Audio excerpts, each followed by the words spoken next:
माझ्या मित्रमैत्रिणींनो, प्रीती अकॅडमी मध्ये तुमच्या सगळ्यांचं सहर्ष स्वागत आहे। प्रीती अकॅडमी या चॅनलवर आपण टीईटी, सीटेट, टेट आणि टीजीटी मराठी या विषयाची प्रिपरेशन करत असतो।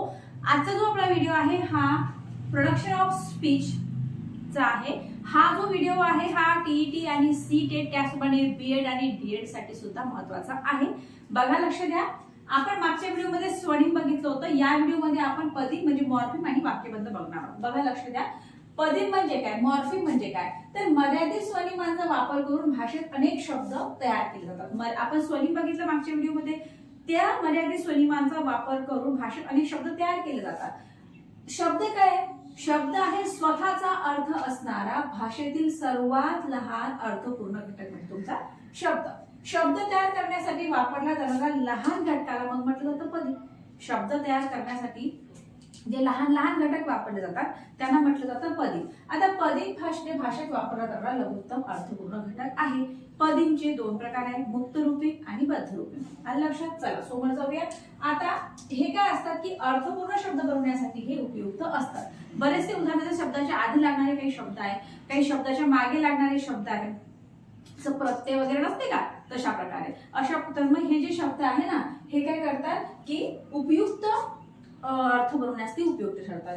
त्याच्यानंतर बघा आता हे वाक्यबंध। मग वाक्यबंध म्हणजे काय आहे, तर मर्यादित स्वनिमांच्या संयोजनातून अखंड पदिम निर्माण केले जातात आणि या पदिमांच्या संरचनेतून अमर्याद अशी वाक्य तयार केली जातात।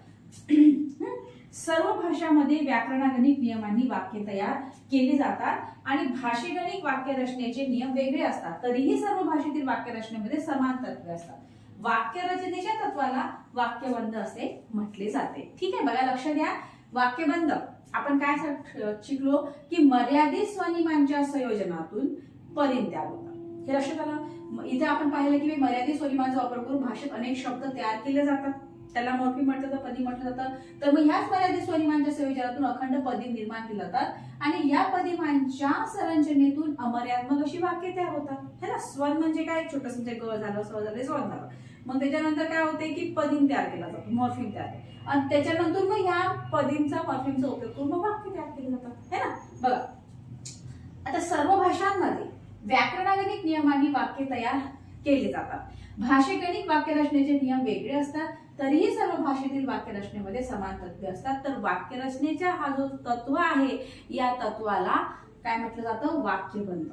है ना? म्हणजे वाक्य पूर्ण तयार केले जाते, वाक्यबंध म्हटले जाते। आणि लक्षात काय बघितलं आपण या व्हिडिओमध्ये, आपण या व्हिडिओमध्ये सगळ्यात पहिले पदिम बघितलं, मॉर्फिम बघितलं। मॉर्फिम मध्ये आपण बघितलं की मर्यादित स्वनिमांचा वापर करून भाषेत अनेक शब्द तयार केला। शब्द आहे हा अर्थपूर्ण घटक आहे एक, ओके। आणि अर्थपूर्ण शब्द तयार करण्यासाठी वापरल्या जाणाऱ्या लहान घटकांना पदिम म्हटलं जातं। हे लक्षात ठेवायचं की शब्द तयार करण्यासाठी वापरल्या जाणाऱ्या लहान घटकांना पदिम म्हटले जाते। ठीक आहे। आणि पदिमचे दोन प्रकार आहे, एक मुक्त रूपी म्हणजे एक बद्ध रूपी। ठीक आहे। आता आपण पाहिलं की वाक्यबंध।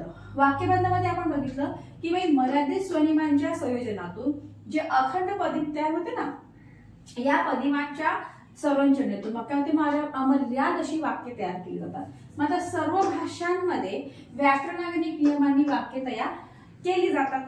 भाषेगणिक वाक्य रचनेचे नियम वेगळे असतात, तरीही सर्व भाषेतील वाक्य रचनेमध्ये समान तत्वे असतात आणि जे काही तत्वे वाक्य रचनेच्या या तत्वालाच काय म्हटलं जातं, वाक्यबंध असे म्हटले जाते। ठीक आहे। बघा, पेपरच्या दृष्टीने हा जो टॉपिक आहे ना हा फार महत्वाचा आहे। हा असा जर लक्षात नसेल तर मी पीवायक्यू सुद्धा घेऊन येणार आहे। याचे नेक्स्ट पार्ट मध्ये मी पीवायक्यू आणणार आहे याच्यासाठी। त्या पीवायक्यू मुळे काय माहितीये का, हा जो टॉपिक आहे ना हा तुमच्या चांगल्या प्रकारे लक्षात येईल आणि त्या पीवायक्यूच्या म्हणजे पीवायक्यू सोबतच मी तुम्हाला पूर्ण घटक परत समजून सांगेल, म्हणजे तुमच्या लक्षात येईल। ठीक आहे। या व्हिडिओमध्ये एवढंच। थँक्यू।